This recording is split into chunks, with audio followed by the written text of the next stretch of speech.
Hi అండి. ఎలా ఉన్నారు? బాగున్నారా? మేము చాలా బాగున్నామండి. ఈరోజు సింపుల్గా గుడ్ కోడిగుడ్డుతో స్వీట్ ఎలా చేసుకోవాలనేది చూపిస్తున్నానండి. మిట్టు చూస్తుందండి. మిట్టుకి స్మెల్ చూపిస్తున్నాను. నేను గుడ్డు తీసానే భయపడుతుందనమాట. అది చూసి అరుస్తుంది. ఏంటా పెద్ద పెద్ద గుడ్లు పెట్టారు ఇక్కడ అని చెప్పి. అవి కోడిగుడ్లే బాబు అరవకని చెప్తున్నాను. అలాగే నేను 3 కోడిగుడ్లు అయితే తీసుకున్నాను.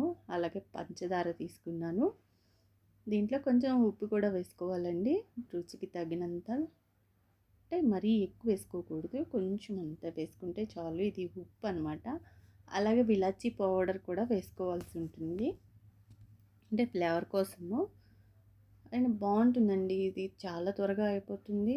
స్వీట్ తినాలనిపించినప్పుడు ఇలా ఎమర్జెన్సీగా తయారు చేసుకొని గబాన్ తినొచ్చు అనమాట. అది కూడా నేను ఎప్పుడు తిన్నానంటే ప్రెగ్నెన్సీగా ఉన్నప్పుడు నాకు స్వీట్ తినాలనిపిస్తే మన మధ్యతరగతి ఫ్యామిలీ విషయాలు తెలుసు కదా అందరికీ. మనకి ఏ కోరికలు ఎక్కువ ఉంటాయి కానీ అన్నీ అందుబాటులో ఉండవు అనమాట.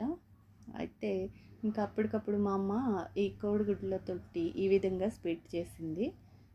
స్వీట్ తినిపించింది అనమాట. అప్పుడు నేను ఆ అమ్మ చేసేది చూసి ఇప్పుడు ప్రయత్నిస్తున్నాను. అయితే నేను పంచదార అయితే 2 స్పూన్లు తీసుకున్నానండి. హాఫ్ వేసాను కాబట్టి 1.5 స్పూన్ అయితే అయింది పంచదార. గదంతా బాగా మిక్స్ చేయాలండి. సో బాగా కరిగిపోవాలన్నమాట పంచదార అంతా.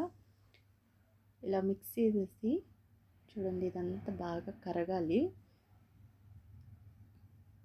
అంతేనండి. మధ్యతరగతి ఫ్యామిలీలకి మనకి భగవంతుడు ఓపిక ఎక్కువ ఇస్తాడండి. ఓపిక, సహనం అనేది చాలా ఎక్కువ ఇస్తాడు. వాటితోని మనము ఉన్నా లేకపోయినా చాలా హ్యాపీగా బ్రతికేస్తాము. మనకి ఏంటో అలాగా దేవుడు అదొక వరం అనుకోవాలి అన్నమాట. ప్రతి ఒక్కరికి మధ్యతరగతి ఫ్యామిలీలో పిల్లలకు కానీ పెద్దవాళ్ళకి కానీ ఇంకెవరైతే ఉన్నారో వాళ్ళకి సహనం, ఓర్పు అనేది చాలా ఎక్కువ అండి. ఎలాంటి సమస్యలైనా ఫేస్ చేయగలిగే ఓపిక ఎక్కువ, సహనం ఎక్కువ. చాలా ఎంత కష్టమైన చిరునవ్వుతో భరాయిస్తారు చూడు.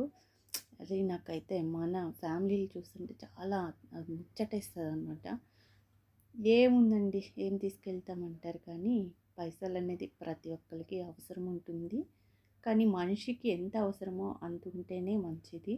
ఎక్కువ అతిమించి ఆశలకు పోయి అతిమించి డబ్బున్నా కూడా గర్వాలు వస్తాయండి.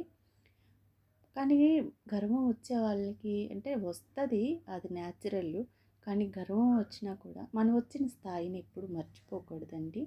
చెట్టులాగా మనం చెట్టుని చూసి నేర్చుకోవాలంటారు కదా. ఎంత ఎదిగినా ఒదిగి ఉండాలని, అలాగే మనం కూడా నేర్చుకోవాలి అంటారు పెద్దవాళ్ళు చెప్తుంటారు కదండి. ఇలాగైతే మనం గుడ్డు బాగా పంచదార కరిగిపోయేలాగా మిక్స్ చేయాలండి. కొంచెం లేట్ అవుతుంది కాబట్టి అది కరగడానికి ఇట్లా కలపాలండి. కలిపిన తర్వాత ఇట్లా స్టవ్ వెలిగించేసుకొని కళాయి పెట్టుకొని కొంచెం అంత ఆయిల్ వేసుకొని దాంట్లో కొంచెం కొంచెంగా ఇట్లా ఆమ్లెట్ లాగా వేసుకుంటే చూడండి మనకి ఆమ్లెట్ లాగే వస్తుందన్నమాట. అయితే చాలా బాగుంటుందండి. ఒకసారి ఇలా తిని చూడండి. చాలా స్వీట్గా మనకి అప్పటికప్పుడు స్వీట్ తినాలంటే ఈ విధంగా చేసుకొని మనం తినొచ్చు, బాగుంటుంది. నేను ఇది చాలా రోజుల తర్వాత చేస్తున్నాను అన్నమాట.